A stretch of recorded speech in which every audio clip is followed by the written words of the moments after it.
The Twilight Bride by Heather Carter. Chapter 1.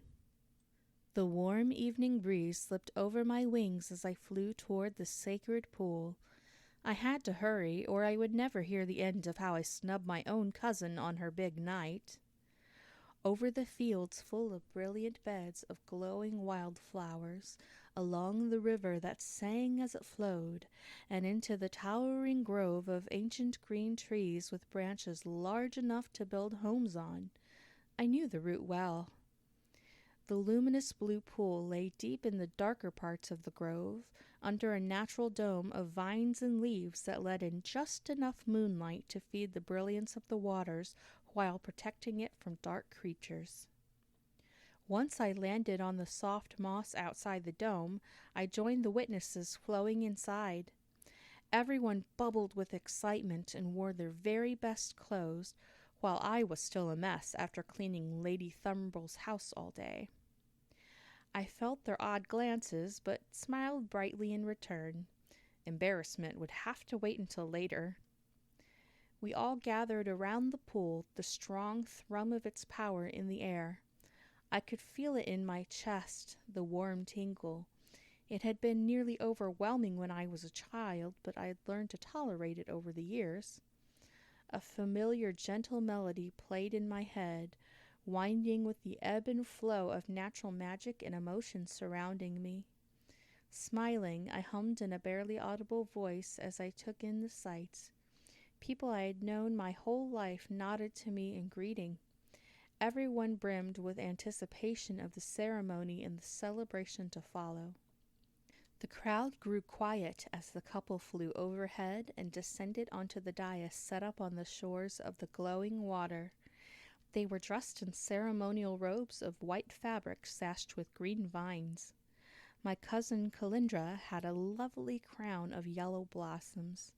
Her crimson-haired beau, Roderick, smiled brightly as he held her hands before the officiant, an elderly man with mismatched wings of blue and gold.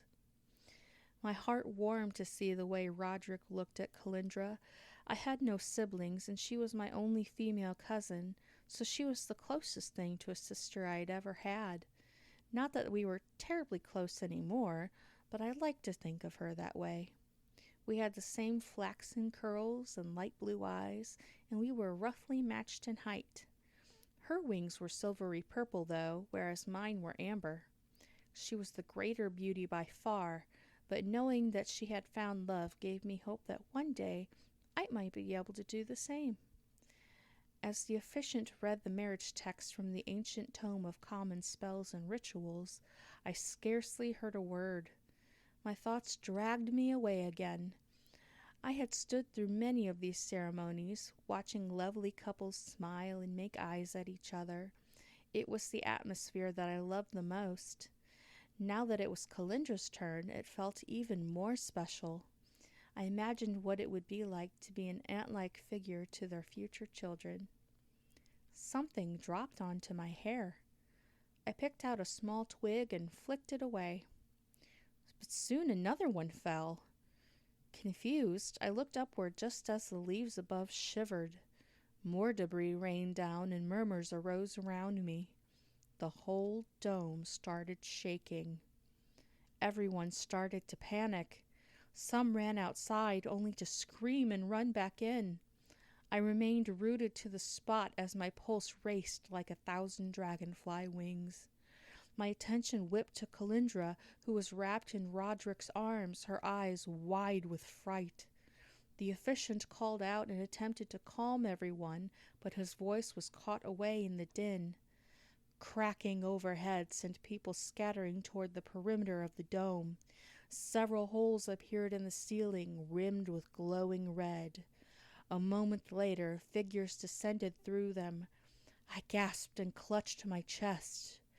Dark Fae. Black, leathery wings carried down the armored men as they landed among the parting crowd. They wore angular helmets that showed only their eyes through a slit, and the large swords in their hands made them even more fearsome. I fixated on the crisp edge of the blade nearest to me and gulped. A fae with a long, inky cape and crimson eyes landed in the center of the sacred pool, inciting horrified gasps from those around me. He didn't sink below the surface, but stood upon it as if it were solid ground. I didn't know what kind of magic was capable of doing such a thing, but it held my fascination to the point that my fear lessened. The caped man raised his sword and pointed it across the pool, straight at Kalindra. His voice boomed through the dome.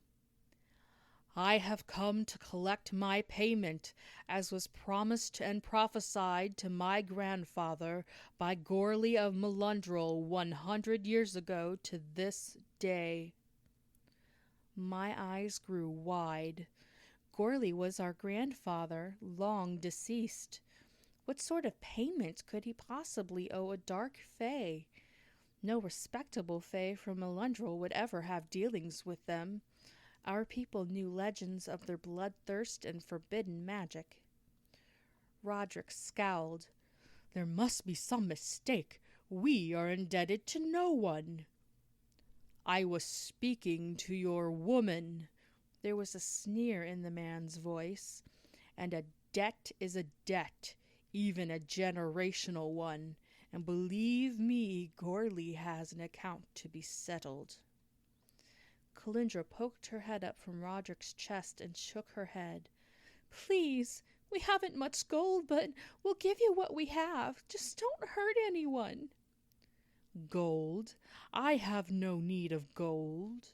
The payment, my dear, is you. I was promised a bride from Gorley's lineage on this day under this moon. The officiant stepped around Kalindra and Roderick, bravely lifting his snow-bearded chin. Have you proof of this claim? The dark fae reached beneath the side of his breastplate and produced a smashed scroll, extending it toward the officiant. The old man beat his bicolored wings and flew to the intruder, snatching the document before returning to the grassy knoll. Those remaining watched with bated breath as he opened it and carefully inspected the writing. He murmured a spell and brushed his fingertips over the page. His eyebrows lifted and then fell as his gaze filled with despair. This document is genuine. It is sealed with Gorley's magic. I'm afraid the debt is valid. The color drained from Kalindra's face, and I thought she would faint. Roderick held her tighter, shaking and red with anger. She's my bride, and you cannot have her. The wheels in my head spun. This couldn't be happening. How could grandfather do such a thing? And what would put him in such a position that he would betray his own grandchild? Judging by the look on Roderick's face, a battle was surely about to ensue. I had only seen a dark fae one other time, but I knew enough to know that they gave no quarter. It would be a brutal slaughter. Kalindra's shoulders shook as she wet Roderick's chest with her tears. Her beloved was brave, but foolish. The trade was inevitable. The dark fae needed a bride, and she was his only choice unless she wasn't. It was unwise, mad even. My impulsiveness had gone too far to even think of it, and yet I found myself pushing through the crowd until I reached the shores of the pool. My stomach hurt, and the air felt thick and thin all at once. Perhaps I was about to pass out, but I opened my mouth and forced the words, "Take me instead." I hadn't been particularly loud, but the dark fae's head snapped toward me all the same. His crimson eyes met mine through the gap in his helmet, searing into my soul. I shuddered as he stared at me, cold and calculating. "And who might you be?" "Laura, Kalindra's cousin," I said as evenly as I could manage, "and Gorley's only other granddaughter." Every eye in the room was glued to me as I stood there, boldly facing our enemy. It was very possible that he could reject my offer and kill me on the spot for my insolence. I would have rather died than lived knowing I could have potentially prevented the suffering of my only remaining kin, or a battle that could cost the lives of innocent bystanders. He swung his sword toward me and crossed the pool until the point of the blade was under my chin. Everyone gasped, but I tensed my muscles to hide my shaking and kept my eyes trained on his. I wouldn't die a coward. His gaze dropped, surveying my figure before linking with mine again. Why should I take you?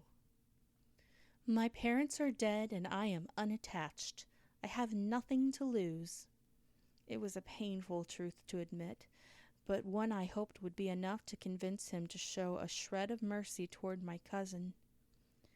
After a moment of uncomfortable silence, he took a few steps back, keeping the sword raised. Step onto the water, toward me.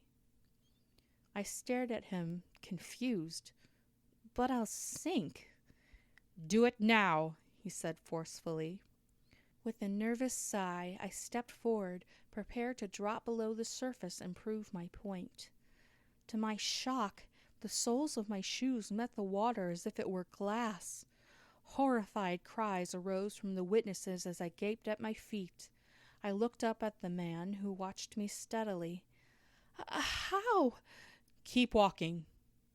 Stuffing down my disbelief, I crossed the pool, clutching my skirt in my fists. He lowered his sword as I approached. I got the sense that he'd just proved a point somehow, but I wasn't sure what it was. I was nearly toe-to-toe with him when I stopped. The scent of wood smoke and pine reached my nose, and I once again lifted my eyes to meet his. Silence stretched between us for some time. I accept the offer, he said loudly, startling me. He swept his eyes over the crowd before returning his attention to me.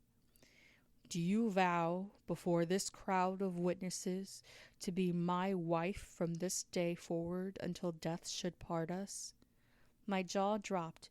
You want to get married now? He merely stared at me, waiting. My heart thundered, and my palms grew sweaty.